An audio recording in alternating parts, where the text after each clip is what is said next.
On this channel, we aim to debate the most critical topics humanity faces. However, these debates won't be between humans, as cognitive biases and personal prejudices could influence their arguments and conclusions. Here, we create competitions between artificial intelligences. So make sure to subscribe, because this channel is all about gaining deeper insight and awareness. Today's topic: Trump or Biden? Two presidents who each served a 4-year term, but which one was truly more beneficial for America and the world? In this video, two highly experienced political experts will participate, powered by one of the most advanced AI models in the world, Gemini Flash 2.5. One expert is a staunch supporter of Trump's policies, while the other advocates for Biden's policies. These two experts will engage in a debate over the course of 5 rounds. Round 1, Economy and Foreign Policy. Round 2, LGBTQ rights. Round 3, Illegal immigration. Round 4, Gun ownership freedom. Round 5, Environment and climate change. In each round, each expert will have 2 one-minute opportunities to defend their selected president. At the end of each round, 3 judges using advanced artificial intelligence models will rate the opinions and reasoning of each expert on a scale from 1 to 10. The total scores will be announced to you, and you will decide which expert had a stronger argument. At the end, each expert will be given 3 minutes to summarize their viewpoints and present their final conclusions. Round 1 starts with the following question: what did Trump accomplish by imposing heavy tariffs on China and Canada? Are Biden's policies for improving diplomatic relations beneficial to America's economy? The expert supporting Trump will initiate the debate. All right, let's get the show on the road. Always good to chat with folks from the other side of the aisle. Keeps us sharp, right? Though sometimes I wonder if we're watching the same game. Trump tariffs. Think of them as necessary leverage, not just random noise. With China, it was about stopping decades of unfair practices and IP theft, leading directly to the Phase 1 deal, a tangible step for American businesses. With Canada, the pressure helped ditch the outdated NAFTA for the USMCA, a much better agreement protecting our workers, especially in manufacturing. It wasn't about being difficult. It was about demanding fairness and putting America first. How about President Biden's approach? Lots of handshakes and rejoining international clubs, sure. But is that translating into real economic benefit back home? It's easy to talk about better relations, but where's the beef? Where are the concrete wins for the American economy from this strategy? President Trump focused on transactional diplomacy. What's in it for the USA? That direct approach, prioritizing American jobs and interests over global popularity contests, is what actually strengthens our economy, unlike chasing vague goodwill that doesn't put money in Americans' pockets. We need deals, not just dialogues. Okay, John, always a pleasure to spar intellectually, even if we see the political world through slightly different lenses. Let's dive into this. Essentially, while you see President Trump's tariffs as effective leverage, I see the data showing they mostly acted like a boomerang, hitting American consumers and businesses with higher costs, particularly the China tariffs. The Phase 1 deal didn't deliver as promised, and roughing up allies like Canada to get the USMCA created unnecessary economic friction for what many economists saw as marginal improvements over NAFTA. It felt more disruptive than productive. On the flip side, President Biden's focus on rebuilding diplomatic ties isn't just about making friends, it's smart economics. Restoring trust creates predictability, which businesses thrive on. It allows for coordinated efforts on things like supply chains, pushing back against unfair trade practices collectively, and attracting stable investment. Think of it like tending a garden for steady growth versus just throwing seeds on rocky ground and hoping for the best. It might be less dramatic, but that steady diplomacy builds a stronger foundation for America's long-term economic health and influence globally. It's about sustainable partnerships, not just transactional wins that sometimes cost us more than they gained.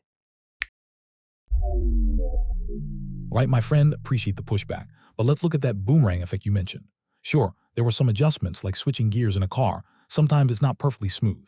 But pretending those tariffs only hurt us ignores the decades of economic pain China inflicted asterisk before Trump acted. Stopping the bleeding, saying the Phase 1 deal didn't deliver, overlooks the fact that it was the asterisk first time China made concrete commitments on issues like IP theft. It started a necessary reset, and calling USMCA marginal improvements. Ask the auto workers or the dairy farmers. It closed loopholes and boosted American content. It was an real asterisk win, not just window dressing. As for President Biden's gardening approach, well, sometimes you need more than just watering. You need to pull out the weeds that are choking the life out of your plants. Restoring trust sounds nice, but trust with whom? With countries that have consistently taken advantage of us. This focus on alliances and predictability often translates into America making concessions while others benefit. Or are the tangible economic victories from this steady diplomacy? Businesses thrive on asterisk fairness and knowing the government has their back against unfair competition, not just predictable exploitation. Trump's approach might have seemed disruptive, but it was disrupting a system rigged against American workers. That's not friction. That's fighting for a level playing field. Look, I understand the desire to see President Trump's actions as stopping bleeding, but the evidence, the independent analyses from places like the Congressional Budget Office and various universities, overwhelmingly showed those tariffs acted more like applying a tourniquet that also pinched off circulation to healthy parts of the American economy. The costs were passed down, and retaliatory tariffs hit our farmers hard. While Phase 1 aimed for commitments, its failure to meet targets showed it didn't fundamentally change the game long term. It was less a reset, more like hitting pause on a problematic movie. And yes, USMCA had updates, modernizing NAFTA was due, but getting there by imposing tariffs on Canada and Mexico, our neighbors and crucial economic partners, that created uncertainty and costs that arguably outweighed the specific sectoral gains you mentioned. It was like using a sledgehammer to hang a picture frame. Now, dismissing Biden's diplomacy as just nice talk overlooks its tangible power. Rebuilding alliances isn't about concessions, it's about leverage multiplication.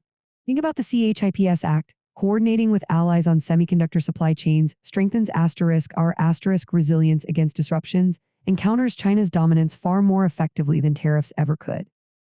Working through frameworks like the IPEF sets standards that benefit American businesses globally. It's about playing the long game, John, building a united front for fair trade and stable growth, which ultimately serves American workers and businesses far better than erratic disruption. It's strategic, not just symbolic.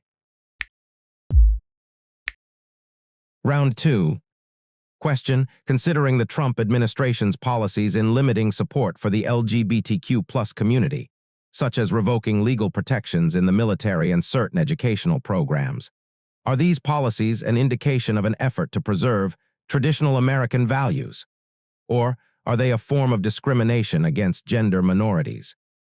The experts supporting Biden will initiate the debate. An excellent and deeply important question. From my perspective, absolutely yes, these policies represent significant human and social progress. Think about the core promise of America, liberty and justice for all. That all has thankfully expanded over our history, hasn't it? Ensuring that our LGBTQ+ neighbors, friends, and family members have the same legal protections against discrimination in housing, employment, and healthcare isn't about altering traditional values. It's about fulfilling our nation's bedrock values of fairness and equality. When we protect vulnerable groups and ensure everyone can participate fully and openly in society without fear, we all benefit. It fosters a more dynamic, innovative, and compassionate country. It's not about pressure. It's about inclusion and recognizing the inherent dignity of every single American. Frankly, denying people basic rights and protections based on who they are or whom they love seems far more damaging to the fabric of our society than embracing diversity and equality does. It's progress, plain and simple. Okay, my friend, I understand the sentiment behind wanting everyone to feel included, and liberty and justice for all is something we obviously all stand for. But let's look at the practical application here. The Biden administration's approach feels less like organic social progress and more like using a federal bulldozer to reshape deeply held traditional values and beliefs for millions of Americans. It's one thing to ensure basic protections against clear discrimination. Nobody wants anyone unfairly targeted. But it's a whole different ballgame when policies start mandating acceptance of ideologies that redefine fundamental concepts, sometimes conflicting with common sense, parental rights in education, or even the principles of fair competition, particularly in women's sports. It's like trying to force everyone to root for the same team. It ignores personal conviction. This top-down pressure often creates more asterisk division and conflict within communities, schools, and families, rather than fostering the unity you're talking about. President Trump focused on policies that united us around shared economic prosperity and security, not ones that seemed designed to emphasize our differences and force rapid, divisive social change. Okay, John, I hear your points about tradition and the pace of change, but let's reframe this slightly. Describing these policies as a federal bulldozer misses the mark, I think. It's more like ensuring the existing blueprints of equality, the ones laid out in our Constitution and civil rights laws, actually apply to everyone, including our LGBTQ+ citizens. Progress in civil rights has rarely been purely organic. Often, it requires legal clarity to ensure basic fairness isn't left to local prejudice. This isn't about forcing an ideology, John. It's about preventing tangible harms, someone losing their job or home simply for who they are. That's not abstract, it's real life. While issues like parental involvement in education or fairness in sports are important discussions that require thoughtful solutions, using them to deny baseline non-discrimination protections feels like throwing the baby out with the bathwater. Remember, many arguments invoking tradition or common sense were historically used to resist progress for women and racial minorities, too. True unity, the kind that lasts, isn't built by ignoring parts of our population or pretending differences don't exist. It's built by ensuring everyone has a secure place and equal opportunity within society. Protecting rights is a unifying principle, even if it challenges outdated assumptions. Right, my friend? I appreciate you trying to smooth the edges, but calling these policies just about ensuring blueprints of equality sounds a bit too neat. It's more like the federal government decided the blueprint was just incomplete but fundamentally wrong according to their new design, and now they're forcing renovations on everyone, whether they agree or not. Look, preventing someone from being fired just for who they are, okay. But these policies often go way beyond that baseline. They mandate acceptance of specific gender ideologies in schools, bathrooms, and sports teams, often trampling over parental rights, women's safety concerns, and frankly, biological reality. It is imposing an ideology, not just preventing harm. You can't just dismiss the real-world clashes in sports or classrooms as needing thoughtful solutions later. These policies create those clashes now. Comparing this to historical civil rights struggles is a stretch. This involves challenging fundamental, observable realities in a way previous movements didn't. True unity doesn't come from federal mandates overriding common sense and diverse beliefs. It comes from finding common ground, like the focus President Trump had on shared economic opportunity, not pushing divisive social agendas. Round 3. Question: considering Trump's policies on building the border wall and implementing strict measures against immigrants, including separating children from their families at the border, do these policies represent an effective approach to ensuring national security, or are they a blatant violation of human rights that tarnish America's moral image? The expert supporting Trump will initiate the debate. National security isn't a suggestion box, folks. It's job one for any president. President Trump understood that. Look, building physical barriers and enforcing immigration laws isn't about being mean. It's about maintaining sovereignty and protecting American citizens. It's like locking your front door at night. It's not because you hate people outside. It's because you want to control who comes in and keep your family safe. His policies were aimed squarely at deterring illegal crossings, which overwhelm our systems and unfortunately provide cover for drug smugglers, human traffickers, and potential security threats. We saw a measurable decrease in illegal crossings in areas where barriers went up. Now, the family separation issue, nobody likes seeing those images. But let's be clear, that was often a consequence of adults choosing to break our laws, sometimes bringing children through dangerous routes or exploiting asylum loopholes. The goal was deterrence, to discourage that perilous journey and uphold the rule of law that previous administrations seemed content to ignore. Was it tough? Yes. Was it necessary to regain control of a chaotic situation and prioritize American safety? Absolutely. An unsecured border isn't compassionate, it's dangerous. While everyone agrees national security is absolutely paramount, the approach taken under President Trump raises serious questions, both practically and morally. While, honestly, it felt more like an expensive political symbol than an effective security measure. Billions spent for relatively small stretches, often bypassed with ladders or tunnels, and at significant environmental cost. Saying it decreased crossings ignores so many other factors driving migration patterns. It's like putting a Band-Aid on one finger while ignoring the bigger picture.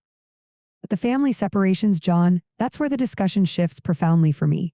Calling it merely a consequence of lawbreaking or a deterrent sanitizes what was, by design, a deeply cruel policy. The intentional infliction of trauma on children and parents, treating families seeking refuge as pawns, that goes far beyond toughness. It inflicted lasting harm on vulnerable people and severely damaged America's moral authority on the world stage. It wasn't just locking the door, it felt like setting a trap on the welcome mat. Real security involves smart, modern solutions. Technology, better processing, addressing root causes, not policies that betray our fundamental values. We can and must be both secure and humane. Right, appreciate the passion, but let's get real. Calling the wall just a symbol? Come on. It's like saying a fence around your yard is just symbolic. No, it's a practical tool. It funnels illegal crossings, makes Border Patrol's job possible, and yeah, it deters people. Ask the agents. It was never meant to be the only solution, but a crucial part of regaining control after years of neglect. The cost. The cost of not controlling the border, with the strain on resources and security risks. And the serrations. Look, nobody wanted that visual, but it happened largely because people were breaking our laws, often putting kids in incredibly dangerous situations or exploiting asylum loopholes pushed by coyotes. Trump had the backbone to enforce consequences, something sorely lacking before him. Is it messy? Yes, but calling it cruel by design ignores the fact it was aimed at stopping a crisis fueled by cartels and dangerous journeys. Blaming America's moral authority while ignoring the traffickers seems misplaced. And let's talk humane. What's humane about the absolute disaster and record numbers we see at the border under Biden's supposedly smarter approach? Trump's way wasn't always pretty, maybe, but it aimed for control and security for Americans, not open invitations.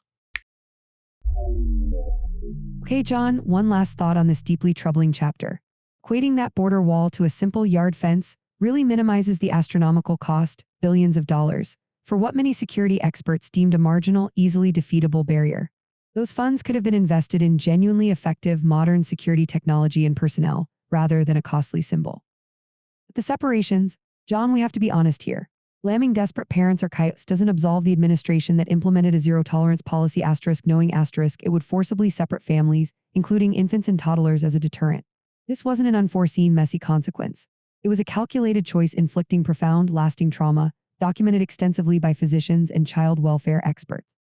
It was a profound violation of fundamental human decency and did irreparable damage to America's moral standing. Yes, border management is incredibly challenging under any administration, including President Biden's, dealing with complex global migration flows. But choosing deliberate state-sanctioned cruelty as a policy tool, that isn't strength or control. It's a moral failure that ultimately undermines rather than enhances our long-term security and national character. Round 4. Question: considering Biden's efforts to restrict gun ownership and pass stricter regulations, can these policies truly prevent widespread violence and shootings, or do they merely limit the constitutional freedoms of American citizens and provoke widespread opposition from critics? The experts supporting Biden will initiate the debate. Guns, another topic that always gets the blood pumping, doesn't it, John?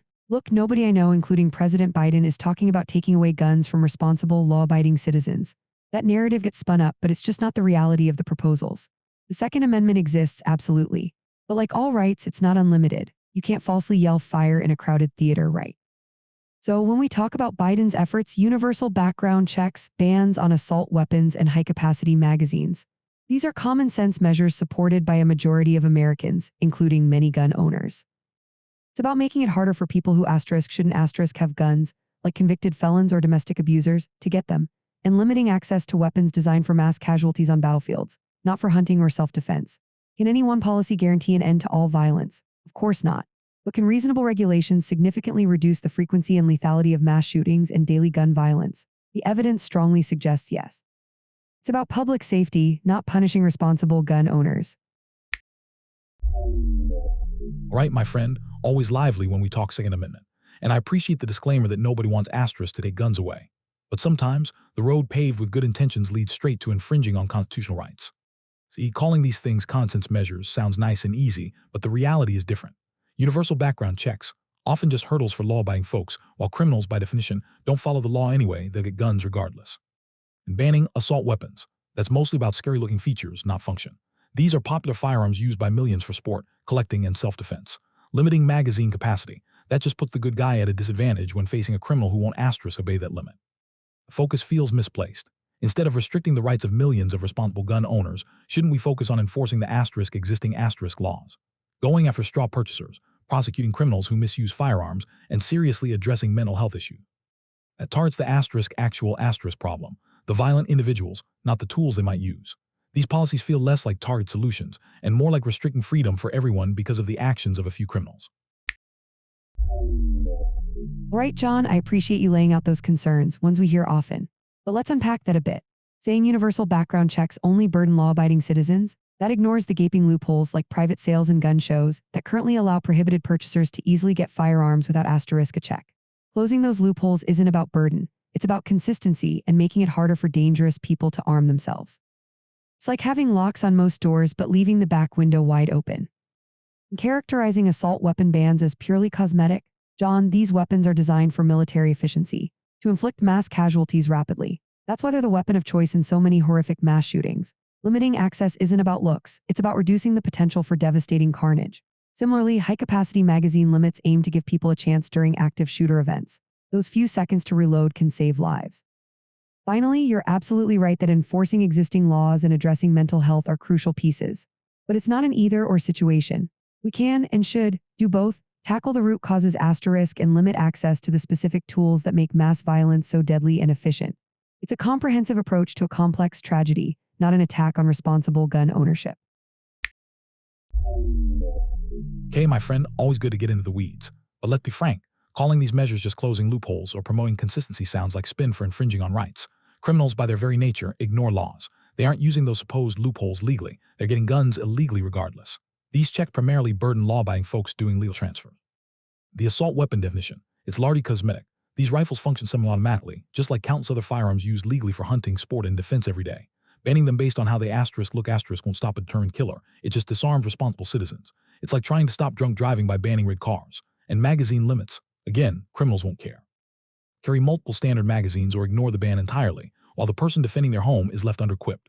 Yes, mental health and enforcement matter, but the Biden administration seems laser-focused on restricting the tools from good guys, rather than doubling down on stopping the bad guys and fixing the systems that fail to stop them before tragedy strikes. That focus is backward. Round 5. Question: why did Trump withdraw from environmental treaties such as the Paris Agreement? The expert supporting Trump will initiate the debate. Environment, always a hot topic. Why did President Trump pull the U.S. out of the Paris Agreement? Simple, it was a terrible deal for America. About it like joining a club where you have to pay massive dues and follow incredibly strict rules, while the biggest member, who causes most of the mess, gets to keep doing whatever they want for years and pays way less. That was the Paris Agreement in a nutshell. It put enormous, unfair burdens on American businesses and workers, costing jobs, hindering our energy production, and basically shipping our wealth overseas, all while major polluters like China got a virtual free pass for years. President Trump looked at that and said, "Nope, not on my watch." He prioritized American jobs, American energy independence, and American taxpayers over a virtue signaling agreement that wasn't going to solve the problem anyway and disproportionately punished us. It was about putting America first, not getting stuck in a deal that hamstrung our economy for little global environmental gain. Okay, John, the terrible deal narrative on the Paris Agreement, I've heard it often, but I just don't see it that way based on the facts.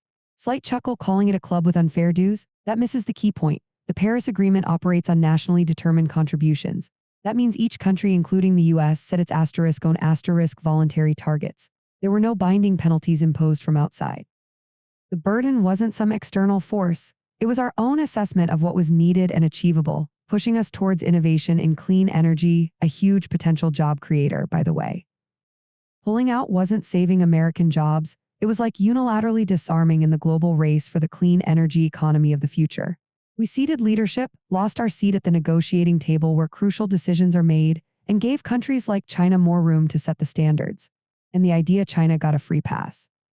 They have commitments too, and they're investing massively in renewables, partly because of global frameworks like Paris. By withdrawing, we lost our leverage to hold them and everyone else accountable. Staying engaged, as President Biden rightly prioritized, allows America to lead, compete, and protect our long-term economic and environmental security. Ignoring climate change isn't putting America first. It's putting our head in the sand while the tide rises. Right, my friend? Always good with the optimistic spin. But let's not sugarcoat the Paris deal. You say nationally determined contributions. That sounds voluntary, but let's be real. It came with immense pressure and paved the way for regulations that hit American energy producers and manufacturers like a ton of bricks. It was designed to punish countries that actually produce things. And yet boosted clean energy jobs ignores the real jobs lost in reliable energy sectors under those pressures. And seeing leadership. America was already leading the world in actual emissions reduction before Paris, thanks to innovation like natural gas, not because of some global agreement. Trump didn't bury his head in the sand. He pulled us out of a deal that let China keep polluting for years while we paid the price. Losing our seat at the table often just means losing leverage to protect our own interests. President Biden jumping back and feels like eagerly resigning a contract that was bad for American workers the first time around. Trump prioritized real-world results and American prosperity over symbolic gestures that cost us dearly. Okay, John, final word on Paris for this round. Smiling warmly, calling those pressures a ton of bricks ignores that they were also a powerful engine for innovation. Sure, transitions have bumps, but the Paris framework wasn't designed to punish production. It was designed to spur investment in the next generation of energy, clean energy, where countless American jobs are being created right now. We're talking solar, wind, battery tech. That's the future economic powerhouse. And yes, America made progress with natural gas, that's true. But climate change is a global crisis needing a global response, John. Relying solely on our past efforts while abandoning the international table is like trying to bail out a sinking boat with a teaspoon while everyone else is coordinating pumps.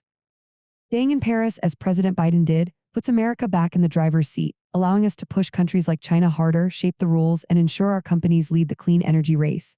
Leaving didn't protect us. It sidelined us from critical decisions impacting our future economy and environment.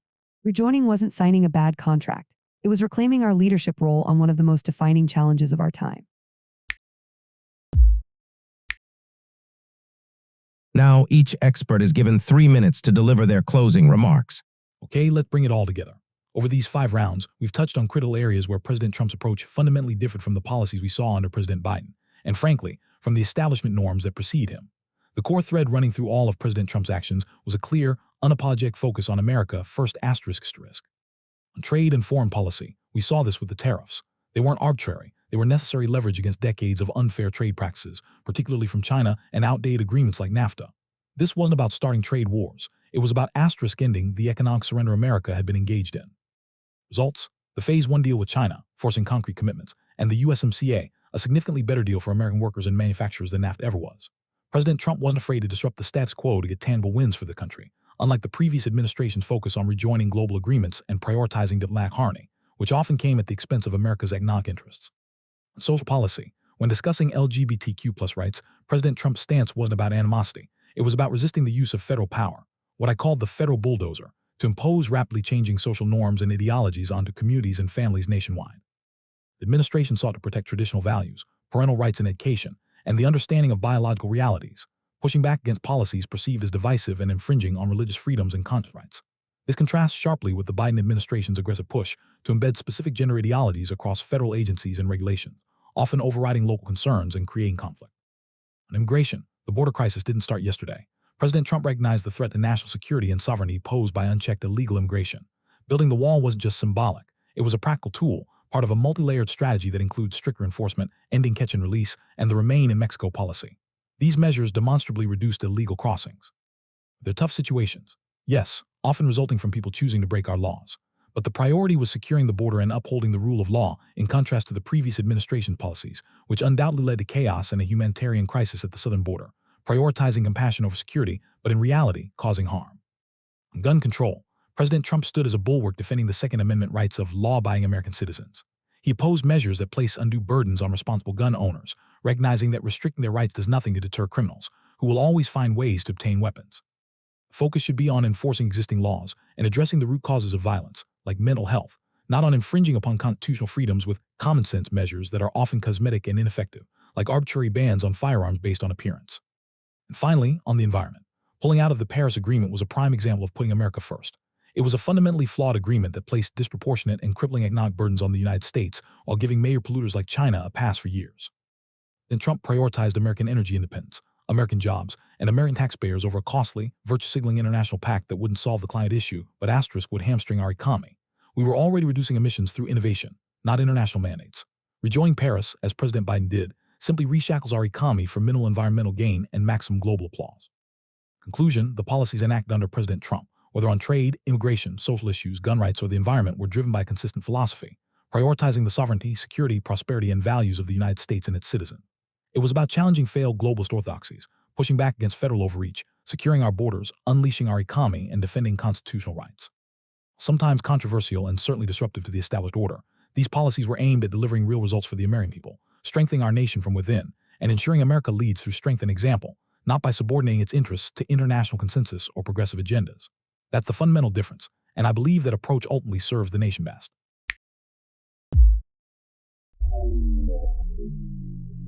Okay, John, thank you. It's been a robust discussion across critical issues facing our nation.